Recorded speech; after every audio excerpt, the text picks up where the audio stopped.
So I saw some questions on Reddit from somebody who's looking to purchase a solar generator, and I'm just going to respond in video form.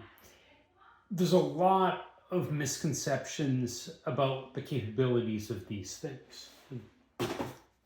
Mine's sitting behind me. So I just kind of want to go over some things you want to take into consideration if you're going to buy them, things you really need to be aware of. So, with our 6 points. First thing to think about is the watt output of the device. You're basically talking about the maximum output of power that you can get out of the device in watts. This thing behind me has got a 1200 watt inverter. That's its maximum output.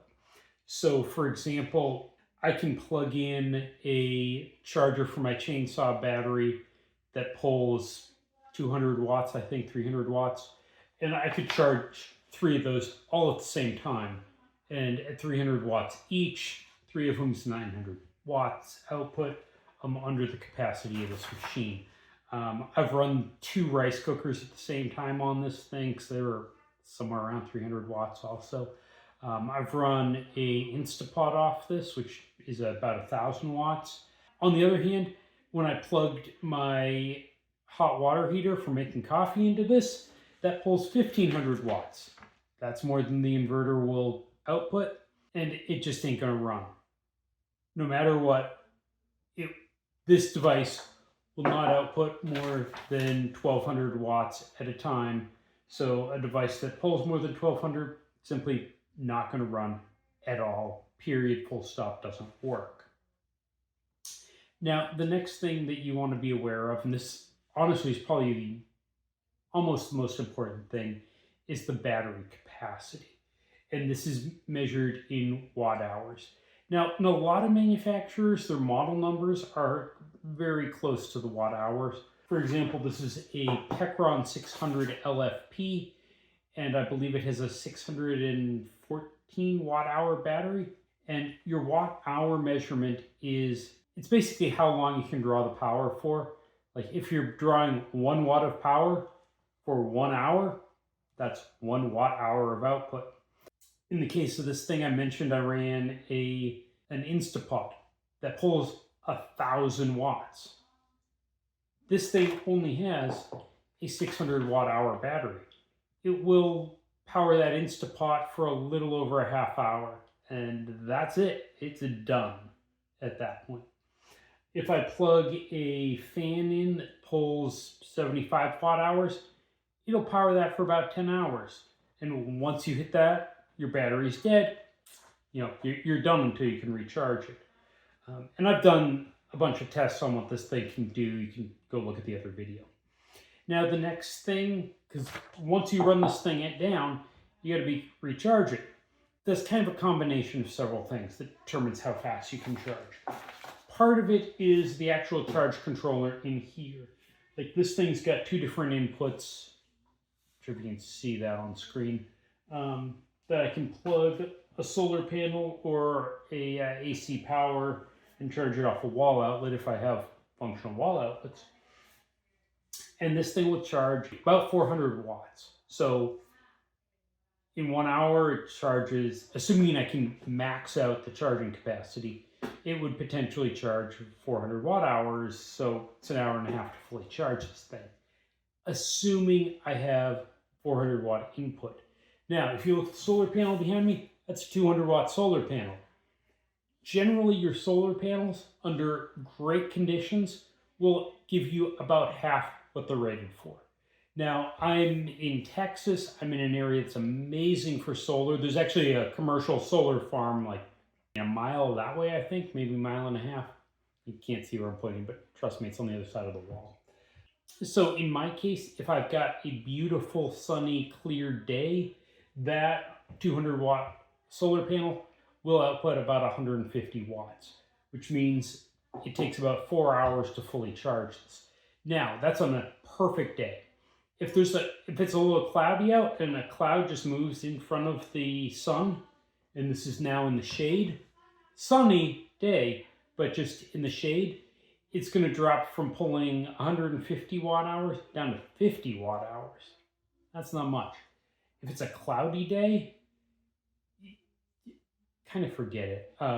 It'll, like, in an overcast day, completely, like, it's about to rain, sky covered, that drops down to about 1 or 2 watts, which means it's going to take 300 to 600 hours to recharge this for the 600 watt hour battery. So keep in mind, this is a battery that ran my Instapot for a little over a half hour. And then you're talking about it taking weeks to recharge in those conditions.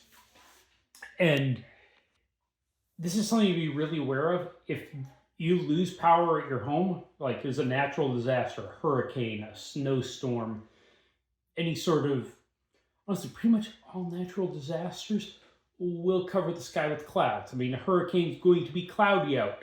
Same thing with a snowstorm. It's going to be clouds for that precipitation with the snow to come down and knock out your power. Pretty much any weather event that will knock out your regular power outputs is going to be shady, and suddenly your solar isn't going to work. So you're really limited to the battery capacity there until the weather gets better. An interesting bit that when I initially bought this, I did one test with it. I charged it on AC, did one test, and then tried to recharge it with solar. And about 40 minutes into that solar test, it got cloudy, and then it started raining for the next 4 days, and I couldn't recharge it. It was overcast for a week before I could recharge this thing on solar. So your battery capacity is going to have to last you probably for longer than you think, because yeah, you can recharge it on solar, and you want to look at the specifics on your device, because like this thing could potentially have about 400 watts of input, so I could buy another solar panel and have 2 set up. But really, your battery capacity is what you should kind of bank on actually having. And then if there's a really long-term disaster, yeah, you can recharge it on solar. Next thing to keep in mind is, we're at 4 out of 6, almost done, is the battery chemistry. Now, you'll see 2 different types of batteries.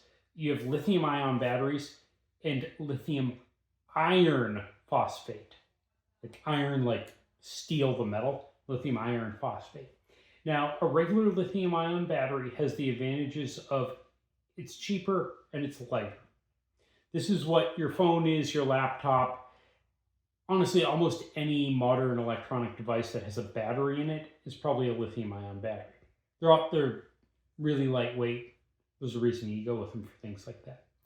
The problem is the number of charge cycles.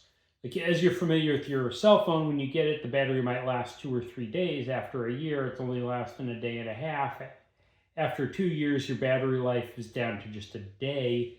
And if you've got something like this, that's usually a lithium-ion battery, it's going to have the same problems if you use it a lot.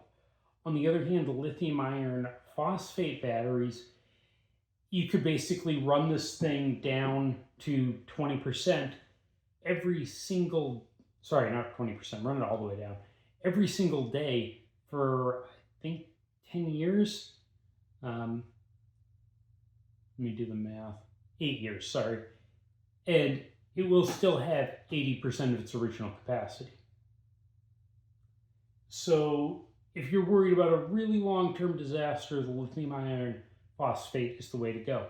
Now, the lithium iron phosphate weighs more, which kind of brings us to the next thing. This is a 600 watt hour battery. This device weighs 20 pounds. That's heavy.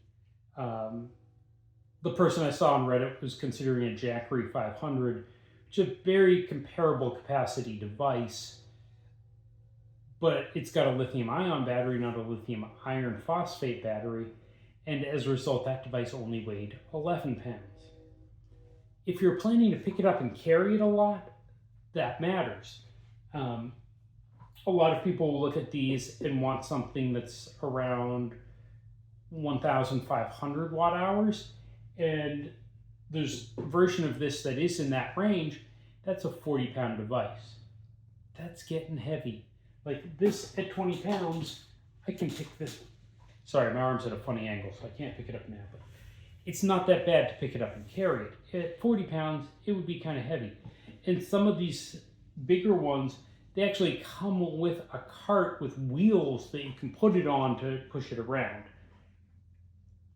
So if you're looking at a really big device, think about the weight. That's going to be a consideration.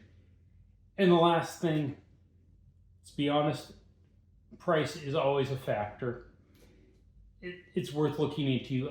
There are certain brands that do a lot of advertising, and as a result, they're more expensive because when you buy their device, you're paying for all of those TV ads, YouTube ads,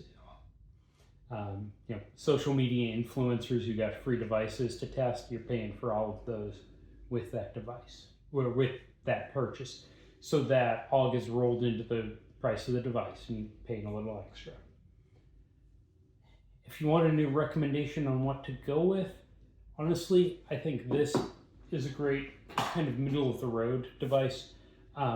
This is, I think, $320 for just the Pectron 600 LFP, and then the 200 watt solar battery or solar panel costs just under 300, so the two of them combined is about 600 bucks.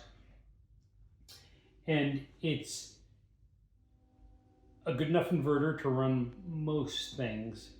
If you're trying to run heaters, maybe you'll have problems. The hot water pot I mentioned, this won't run, but it will run an Instapot, so it can be used for some cooking. I've also used it to cook. Literally, I've had 2 rice cookers running off this at the same time, and it ran them just fine. And then you've got the 400 watt potential solar input, and one of those solar panels is gonna, if you have a nice sunny day, the 200 watt solar panel is fine for recharging this in a day. If you have a cloudy day, it doesn't matter how many solar panels you have, you're not going to charge it. And so that seems to be kind of a good compromise.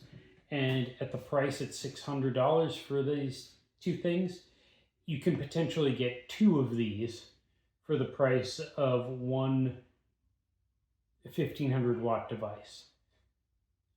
Or potentially 3 of these for the cost of most 200 watt devices. So you end up with slightly lower battery output for the price, but you end up with a lot more solar panel capacity for the price. And the fact that these weigh 20 pounds each instead of potentially 40 or 60 pounds each makes it a lot easier to deal with. And if you have multiple, you could potentially have 2 of them charging while you're using the third. It just would add a lot of flexibility there. So, hope it was helpful. Oh, and if you're thinking that you're going to power your entire house, your refrigerator, your electric stove, your air conditioner, everything off one of these, no, you're not. You can get solar systems that will do that. They aren't portable. They're generally called whole house solar, and you're looking at paying $30,000 to $50,000 for it. A buddy of mine describes his solar system as, quote, parking a car on my roof. That's how he describes the cost of it. So, hope it was helpful. Good luck. If you're going to buy one of these, know what you're getting.